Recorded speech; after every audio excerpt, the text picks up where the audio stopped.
రచ్చ రాజకీయం at the rate of 5 PM కు స్వాగతం. నేను మీ ఫజల్. ఈరోజు రౌండప్లో మెడికల్ ప్రొఫెసర్లకు సంబంధించిన వయో పరిమితి పెంచడం వల్ల పేద రోగులకు కలిగే లాభం ఏంటి, దీంతో పాటు మామిడి రైతులకు రాష్ట్ర ప్రభుత్వం చెప్పిన గుడ్ న్యూస్ ఏంటో ఈ రౌండప్లో మనం చూద్దామా. రచ్చ రాజకీయం ఎట్ 5 PM. ఏదైనా ఒక ప్రాంతం గురించి డెవలప్మెంట్ అభివృద్ధి జరిగింది అని చెప్పుకోవడానికి అక్కడ ఉన్న ప్రజల ఆరోగ్య పరిస్థితి, అక్కడున్న మౌలిక సదుపాయాలు, మెడికల్ పరంగా వాటిని ప్రధానంగా చూస్తారు. తెలంగాణ రాష్ట్రాన్ని కనుక మనం చూసుకున్నట్లయితే దేశంలో చాలా ముందుందని చెప్పవచ్చు మెడికల్ పరంగా.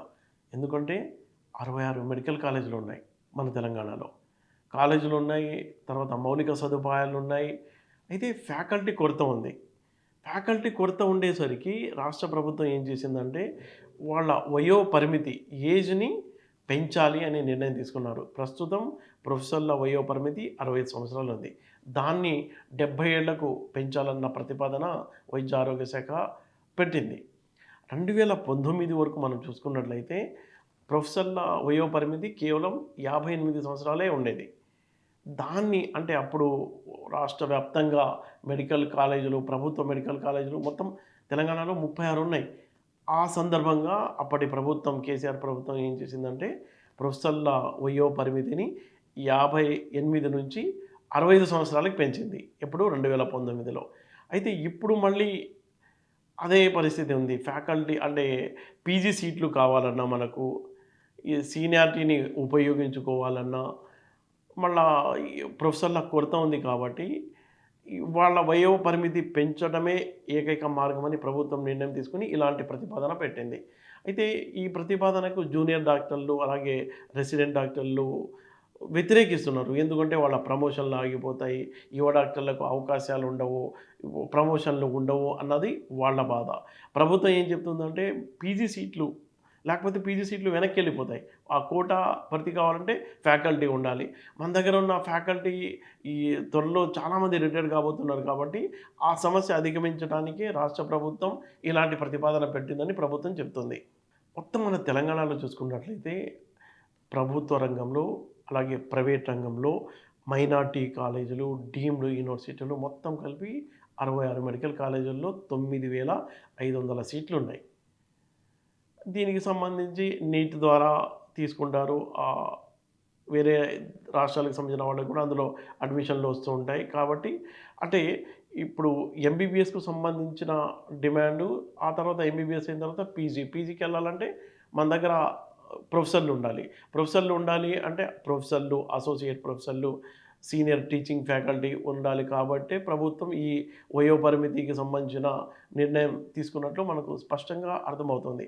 అయితే కేవలం డాక్టర్ల సంఖ్య ఎలా ఉంది, పేషెంట్లు ఎంతమంది ఉన్నారు అని చూసుకున్నట్లయితే మన దేశంలో రేషియో చూస్తే 1:1300 ఉంది దేశవ్యాప్తంగా. అదే మన WHO ఏం చెప్తుందంటే 1000 మందికి ఒక డాక్టర్ ఉండాలి అని.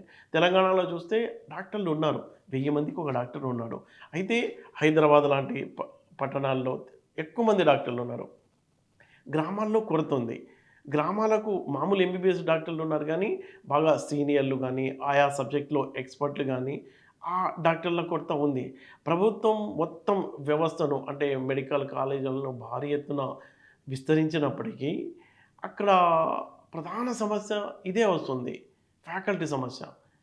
ఇప్పుడు జిల్లాల్లో ఆసుపత్రులని టీచింగ్ ఆసుపత్రులుగా అప్డేట్ చేశారు.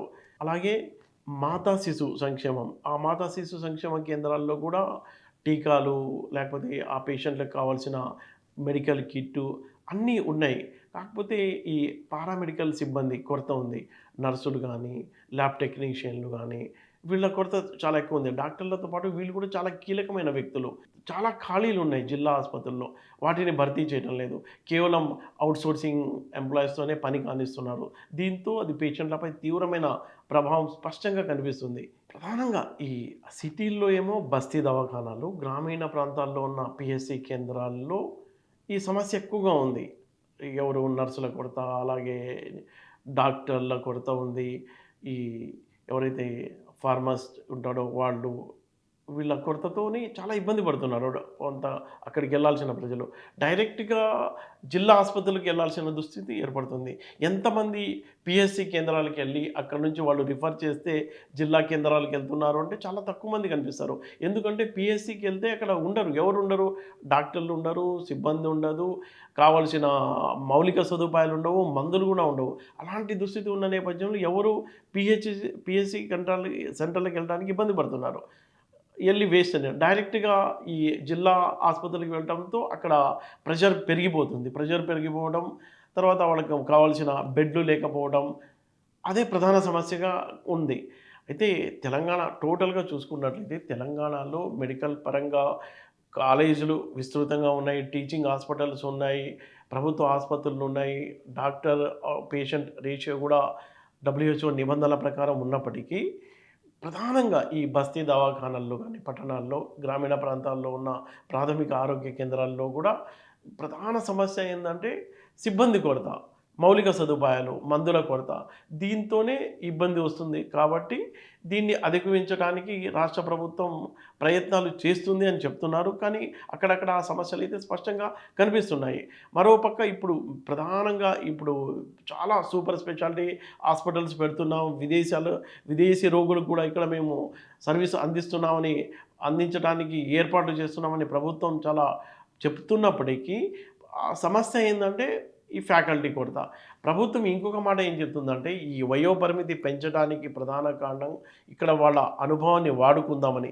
ప్రభుత్వం వాడుకోకపోతే ప్రైవేట్ ఆసుపత్రుల వాళ్ళు చాలా వెయిట్ చేస్తున్నారు. ఇక్కడ రిటైర్మెంట్ అయిన వెంటనే ఇంకా డబుల్ శాలరీకి వాళ్ళు ప్రైవేట్ మెడికల్ కాలేజీల్లో అలాగే ఆసుపత్రుల్లో జాయిన్ అవుతున్నారు.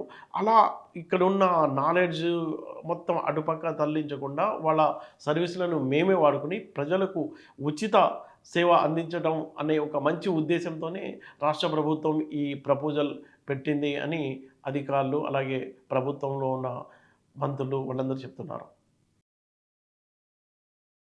తెలంగాణ ప్రాంతంలో పండే మామిడి పంట 12 రకాలకు సంబంధించిన మామిడి పండ్లు పండుతూ ఉంటాయి. ఆ టేస్టే వేరుగుంటుంది.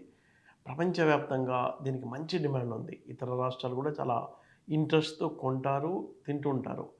అయితే ప్రధాన సమస్య ఏంది అంటే టెంక ఏదైతే మామిడి టెంక పిందె దశలో ఉన్నప్పుడు అందులో పురుగు ఎంట్రీ అవుతుంది.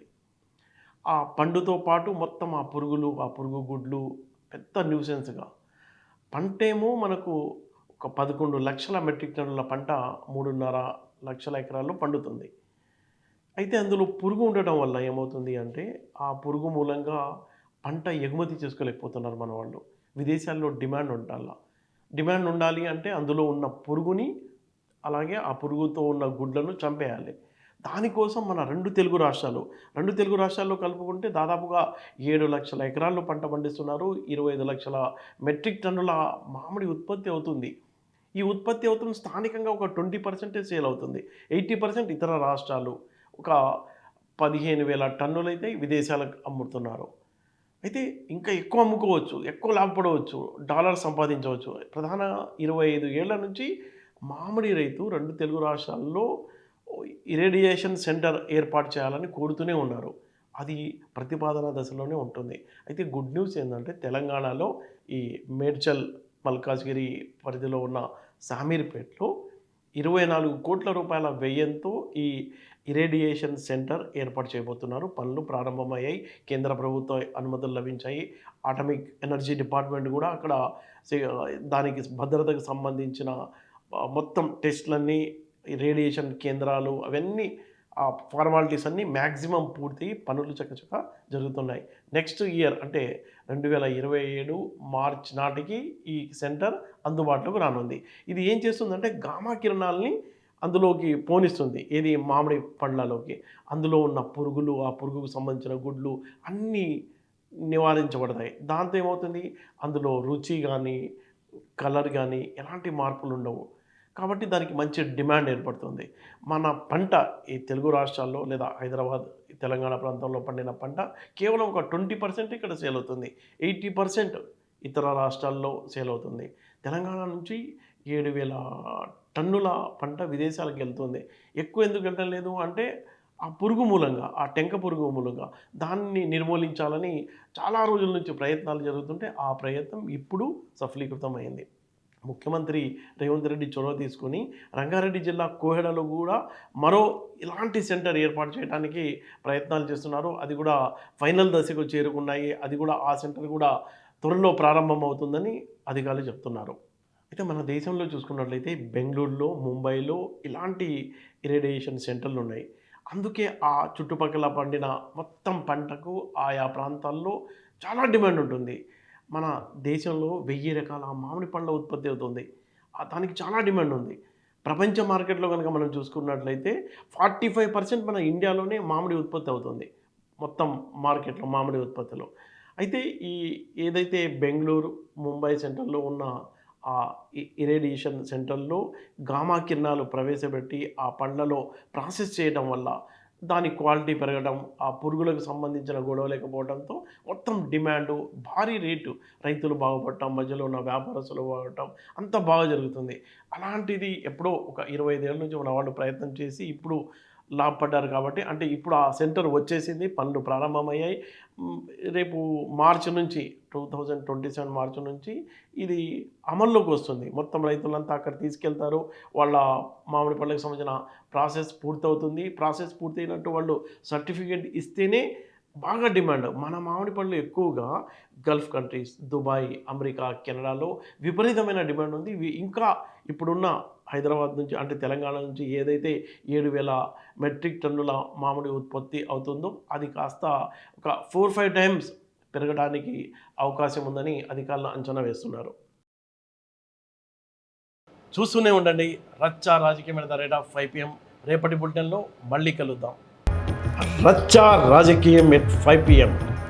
ఇది ప్రతిరోజు పంచాయతీ. ఇక్కడ మాటలు కాదు, నిజాలు మాట్లాడతాయి. తెలంగాణ రాజకీయాల వెనుక ఉన్న అసలైన కథల్ని రచ్చ రాజకీయంలో మస్తుగా మాట్లాడుకుందాం.